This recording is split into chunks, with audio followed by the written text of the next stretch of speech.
If you're a beginner and you want to learn the steps it takes to apply Venetian plaster, stick around. Okay, so while this video is going to be more geared towards beginners, this could be helpful for anyone. I'm going to walk through the steps it takes to really Venetian plaster a wall, mainly starting at the actual plastering aspect of the process. Really the first step, and I'm going to skip this, but the first step would really be to prime your wall. So you want a flat wall, a flat smooth wall, and you want it primed. So there's different reasons why you might choose different primers. A typical primer that is used with Venetian plaster is called quartz primer. It has a little bit of grit in it, and that allows the Venetian plaster to adhere to the wall a little bit better. Essentially gives it something to grab onto. If you're applying a shiny Venetian plaster or a thinner Venetian plaster, you can just use a paint primer like you would any other wall that you are painting. So those are kind of the two main ways you're gonna prime your wall. I have an MDF board here.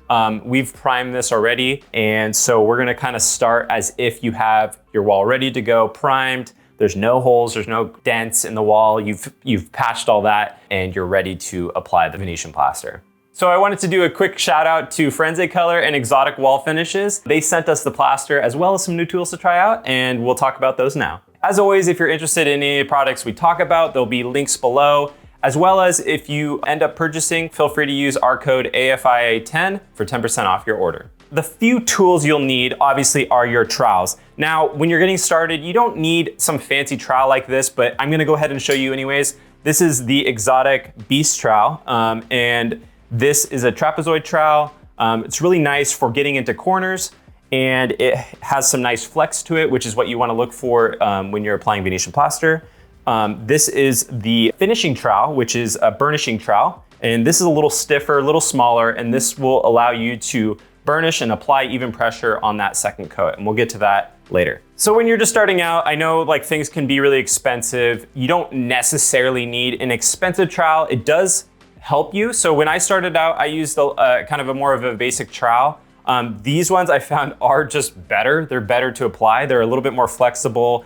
And they help you get into those corners. So if you're kind of on the fence, just know that like starting out, it's okay. You know, find a trowel that works for you, find a trowel that works in your budget.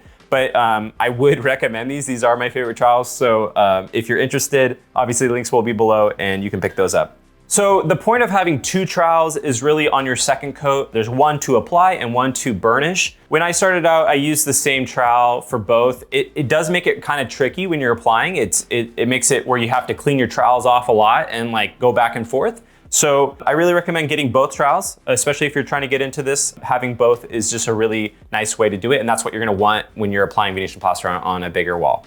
The other thing you're gonna want is a kind of a small knife. These are really helpful for getting into small spaces, and this is what I'd recommend you use to get your plaster out of your bucket onto your trowel. This is just kind of something to use essentially as a scoop to get your plaster onto your trowel, but also really helpful for those small spaces. This one's from Marmorino Tools as well. So it has that nice flex. So if you're gonna use it to apply, it has that flexibility, kind of like your normal application trowel. And so that makes it really handy. I used to use something from a hardware store and it was just a little stiffer, a little sharper. You know, this has the rounded corners. This one's just nicer. So again, you don't need to. I've done plenty of walls without it, but if you're looking for the best things, I'm gonna recommend what the best is. So these are what I found to be the best.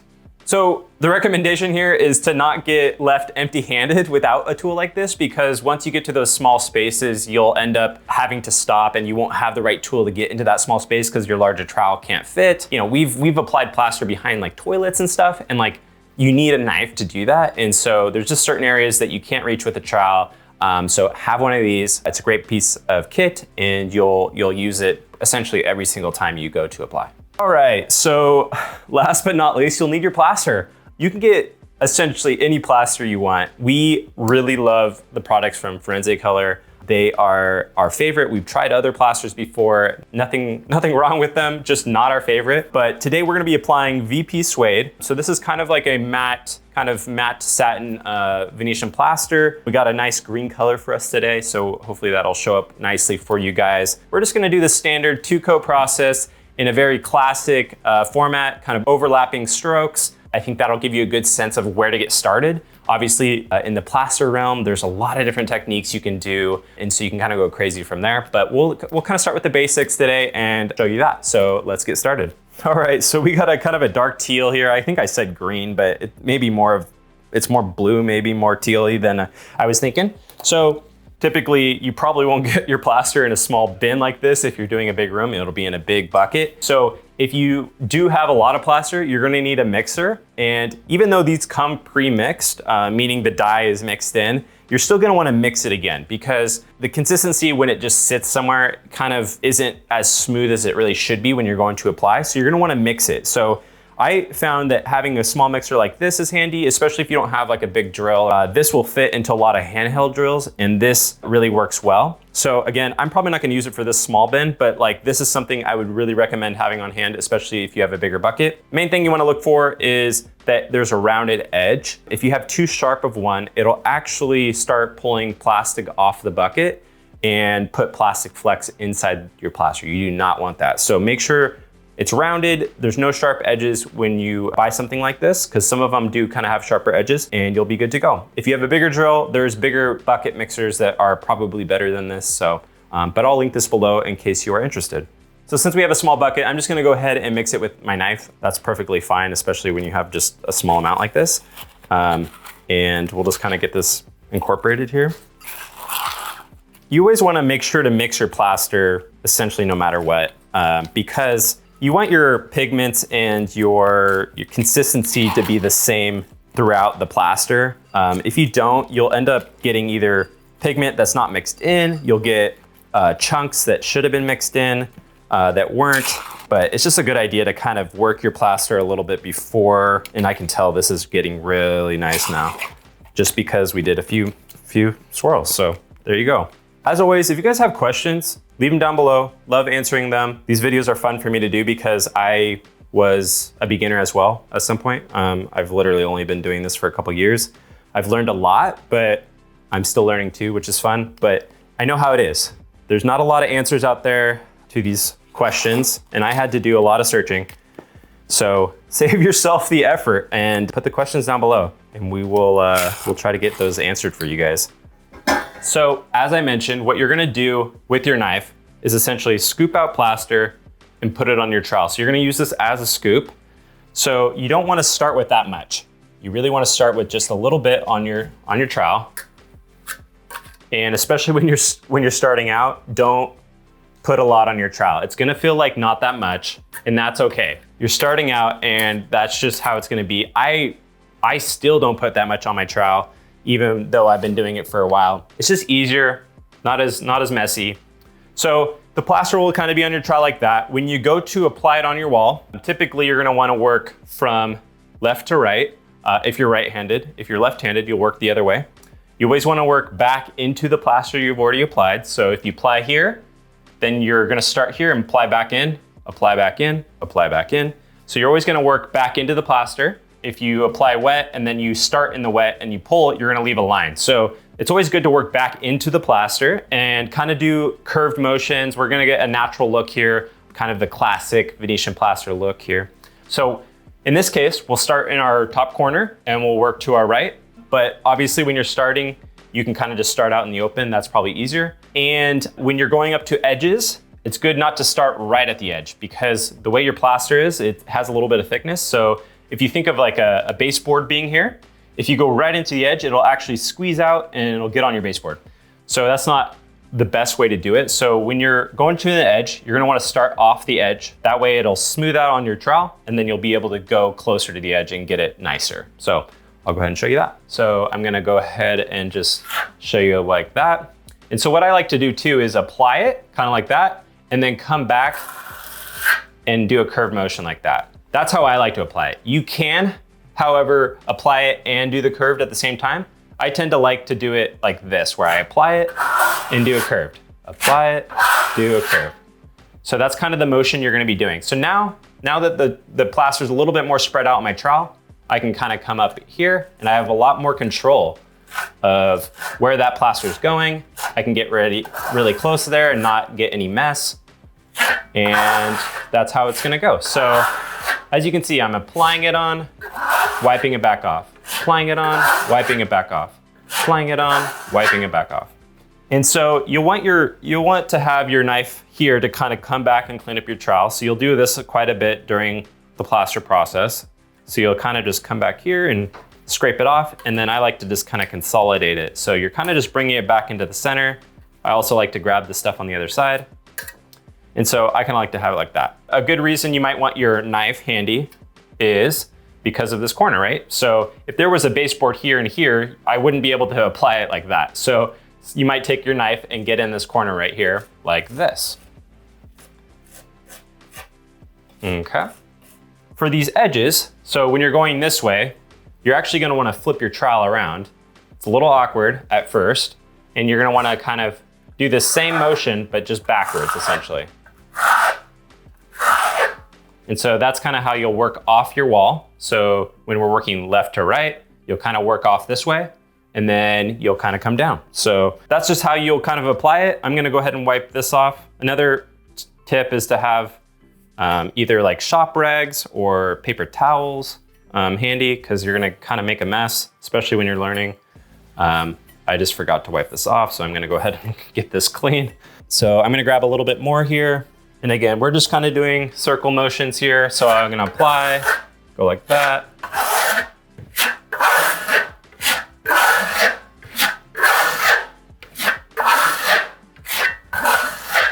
We're not applying a lot of pressure here. We're not trying to pull, we're not trying to pull a lot of plaster back off. We're really just trying to apply it and leave it alone. We don't want to overwork the plaster either, because you'll start to burnish it and compress it too much. So once you apply, you kind of want to move on. And at the beginning, that's going to be hard because it's not going to be that smooth.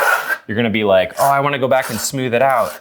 That's not going to be the case, especially when you're starting out.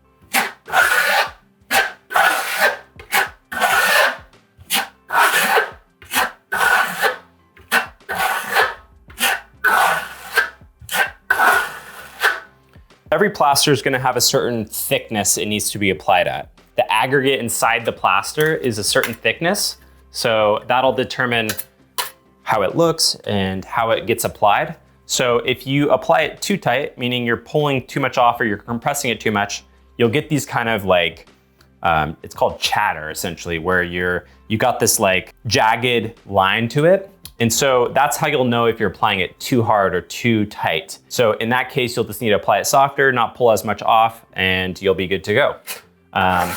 So this will all depend on what type of plaster you have. Obviously, like a finer plaster, a thinner plaster could be applied with a lot more compression because you're not gonna have that same issue. So when you get to the bottom of a wall, essentially you'll be doing the same thing, but you'll be kind of pulling up from the bottom. So since I am in this corner, I'll grab my knife. I'll go ahead and get some on this corner here. That way I don't have to get exactly right in that corner. And then I will come from here and I'm just gonna kind of curve my strokes up this way. So that way it kind of mimics what I've been doing up top. This is all just about practice. I mean, really it's getting a feel for the plaster, it's getting a feel for the tools. Really, this is a great way. These practice boards are really a great way to get used to the whole process here. Okay, so we have essentially our first coat done. At this point, we'll let it dry. And once it's completely dry, we'll be able to do our second coat. How long it takes really depends on your room temperature, humidity, all that sort of thing. So essentially, first coat needs to dry completely before you go on to the second coat, and then we'll show you what that looks like. Okay, so now that our board is completely dry, you'll see that it's kind of dried a lot lighter than when we applied it. This is a great way to know when your plaster's dry. Essentially, plaster will most likely dry lighter than when you applied it. Usually your first coat should look fairly uniform. It shouldn't have really a lot of dark and light areas, and it'll dry lighter. So you'll kind of see that here. It looks fairly uniform. You shouldn't get a lot of movement out of this at this point.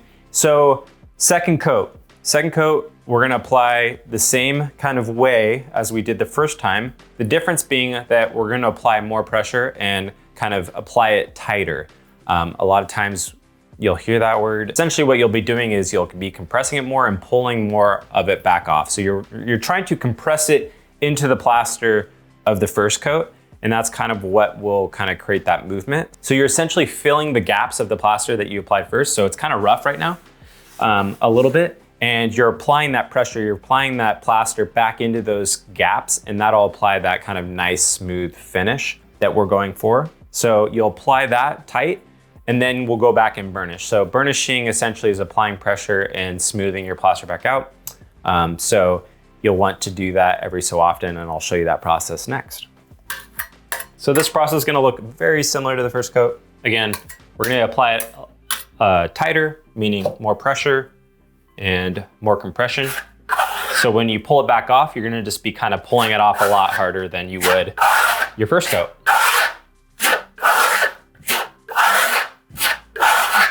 And you're just trying to get it nice and smooth. This is kind of the look we're going for. We're going for a smooth look. So again, kind of imagine pressing the plaster, filling in all those gaps. It's kind of a helpful way to think of this second coat.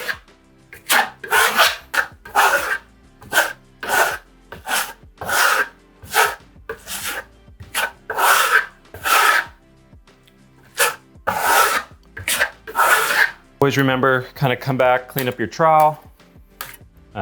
Just a nice way to not make a huge mess out of your product, and then you have a lot of product left. So, you know, I don't even need to grab more at this point. I can just kind of keep going.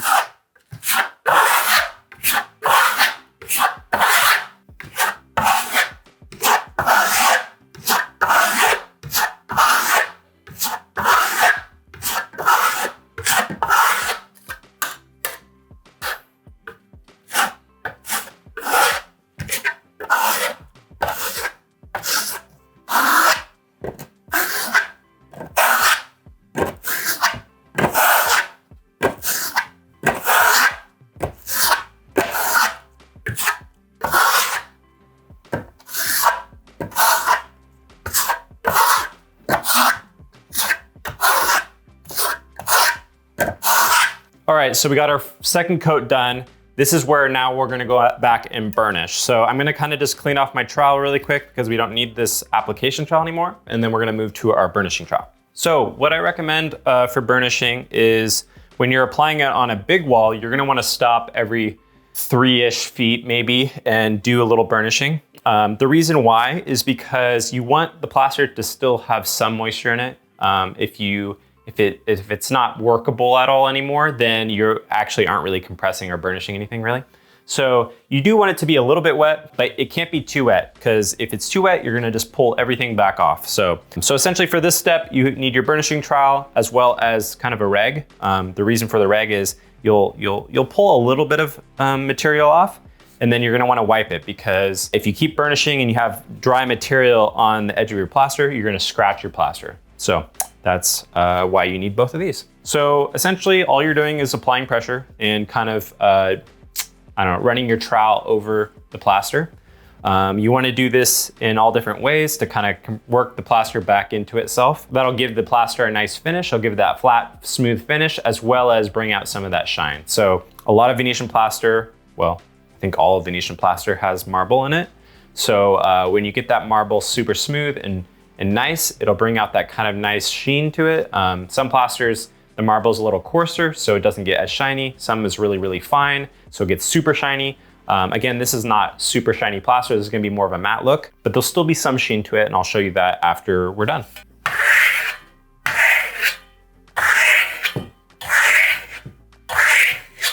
So as you can see, I'm not really pulling nearly anything off. I do have some on the edge there. So I'm just gonna go ahead and wipe that. Again, every couple strokes, wipe.